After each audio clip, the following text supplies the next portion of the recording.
Our second Halloween episode for 2019 is Oubliette, which comes just 2 episodes after Too Shy, and is again about a serial killer. Although at least it's a twist. First, some might quibble over serial killer being used, since he has only one other victim who didn't die. But I say, if you kidnap young women, lock them away, and eventually attempt to kill them, well, I figure at that point I'm just rounding up. The second twist is that this guy, Carl, does not have supernatural or super science driving or enhancing him. He's just a good old all-American disease motherfucker. The target of our villain's gaze is Amy, played by a young Jewel Staite, believe it or not. Firefly and Stargate Atlantis are in her distant future, but right now she's being ogled by a perverted assistant to the school picture photographer. That seems to be why he came, because he didn't even bother loading the film for his boss to reload, which is a bit like a roadie who shows up and just tries to buy weed from everyone else. Useless. What he does do is create a little collage of himself and his victim. I know serial killers took trophies, but I didn't know they did scrapbooking too. So Carl's finished all the prep work for his little shrine. Now comes the moment of truth. The kidnapping. Oh, it's like Christmas morning for your crazies. He slips in the window a little after 10 at night and grabs her, but Amy's little sister spots them and calls for help. At the same exact time in a restaurant, Lucy is filling some mugs when she suddenly has a massive nosebleed and then collapses, babbling, "Nobody's going to spoil it," over and over. The same thing Carl was saying during the kidnapping. Woo! After the truth is out there, Mulder arrives while everyone is pouring over the place trying to figure out who did this. Funny when you think of it that way. The full might of law enforcement has pooled its collective brain power to pit against Carl, a guy who seems like he'd get so paralyzed by decisions at the salad bar that he'd scream and start throwing the cherry tomatoes around the place. Who could take somebody who wasn't theirs? I know you must be feeling... I'm sorry.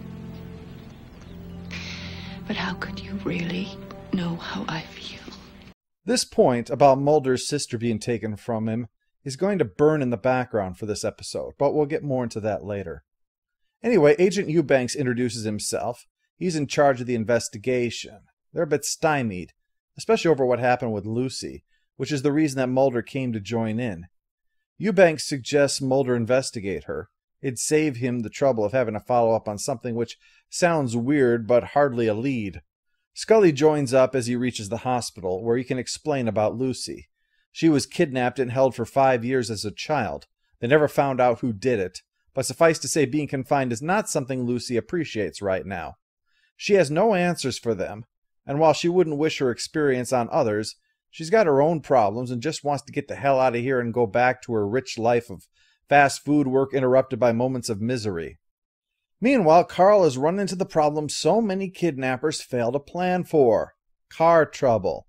If you're using a car to commit a crime, always make sure it's in good condition. I mean, that's just crime 101 there. Though I suppose the problem with criminals is they usually cut class to smoke behind the athletic building. In this case, while he's dealing with the flat tire, a tow truck happens to come by, and the guy offers to take care of it off the books for cheap. And in the rain, that's an offer few would pass up. But as established, Carl is not a master criminal. For example, a master criminal would not do this. Leave me alone! Hey man, what the hell's your problem? Leave me alone! Yeah, this is what happens when you make an intelligence check and roll a natural 1. I mean, the only thing he could have done that was worse was yell out, "I'm not a kidnapper!" But right now it looks like Lucy is a prime suspect, given her history of questionable legal behavior, plus a boyfriend doing time related to kids. But Mulder naturally doesn't think so, even when Scully comes back with some frighteningly weird evidence. The blood on Lucy's clothes matches her own and that of Amy. Mulder points out that that's impossible. The very second that the kidnapping happened, she was across town in front of a dozen witnesses. But Scully says that with her connection to the case, they have to run a DNA check to see if it's Amy's. They'll just have to hope that it doesn't match, and if it does, that Lucy doesn't get Johnny Cochran as her lawyer. At that moment, Lucy's in bed at the halfway house and not doing well. And when Keanu Reeves' stand-in comes to check on her, he finds her covered in scratches and babbling about the darkness. Sure enough, Amy's in the exact same situation in Carl's cellar.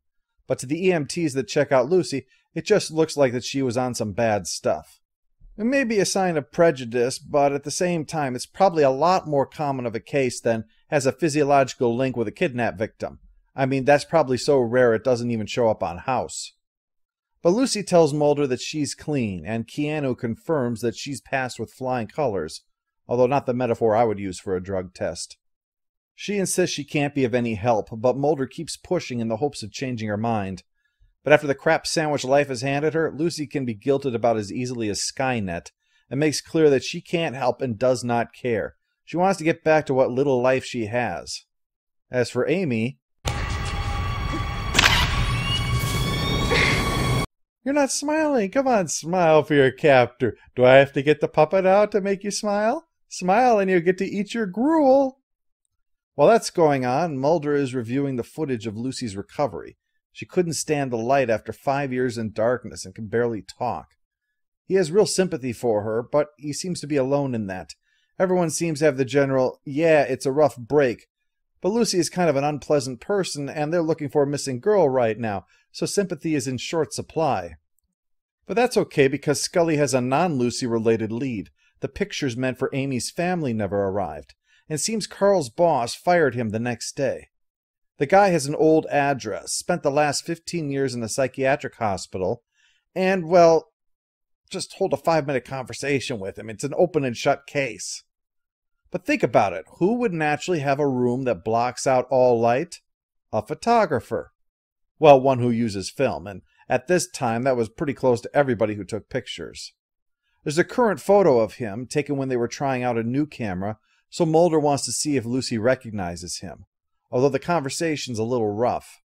She seems to insist on being partway through a door while they talk, and laments that before this, she was finally starting to get her life together. That's the X-Files for you. First kicking you while you're down, and then kicking you again when you start to stand up.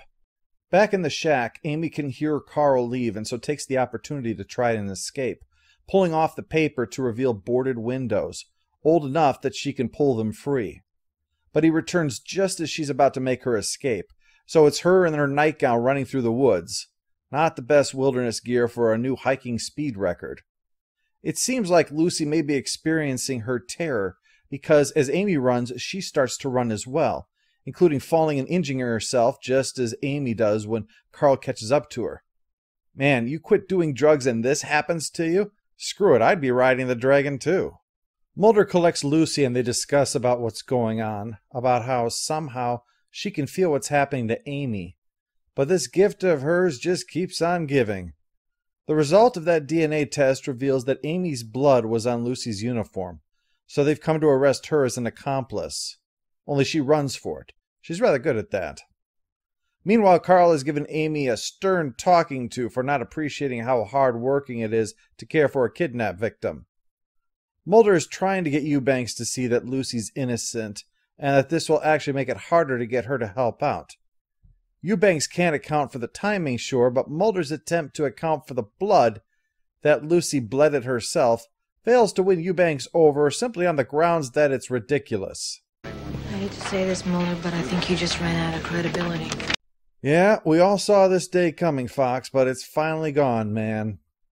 Scully says he's protecting Lucy beyond the point of reason, that this could be something akin to Stockholm Syndrome, where she's protecting her former captor, rather than the empathic transference that he thinks is going on. Scully says that what's going on is extreme rationalization because of Mulder's sister. You don't think I've thought of that?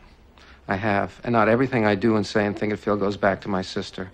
You of all people should realize that sometimes motivations for behavior can be more complex and mysterious than tracing them back to one single childhood experience. Agent Mulder. Yes, Mom? Dad? Agent? Mulder does have a point. However, you've got to admit that even by super science standards, that empathic transference is pretty out there. Even psychic powers don't usually come coupled with teleportation. Even for you, Fox, that is a stretch Toombs would have trouble pulling off. Now, what makes this really hard for me to get into here is that Mulder is embracing an absurd theory rather than having to admit that Lucy's involved. It's just that this week the absurd happens to be true. So how exactly can we look at this? Normally, we can use this to try to gauge how Mulder might in fact be reacting emotionally to all of this. But at the same time, how can you properly diagnose someone who tells you that he's paranoid because aliens are out to get him, only to, in the middle of the conversation, have Boba Fett burst through the window and shoot him? At that point, it's really hard to tell what exactly his problem is, besides the fact that he's been shot. Well, luckily, Tow Truck Guy speaks up about the weirdo in the woods. It can even show on the map where it happened. Mulder shows that it's not far from Easton, where Lucy was found after her escape, so that's where they're going to be heading. Mulder figures the best place to start is the photography store in town. He probably has an account there. Carl doesn't seem like the kind of guy to buy off the internet. I mean, he barely seems like the kind of guy that uses currency and not animal pelts. They get an address to the shack and definitely find a sign of Amy, but she and Carl are gone.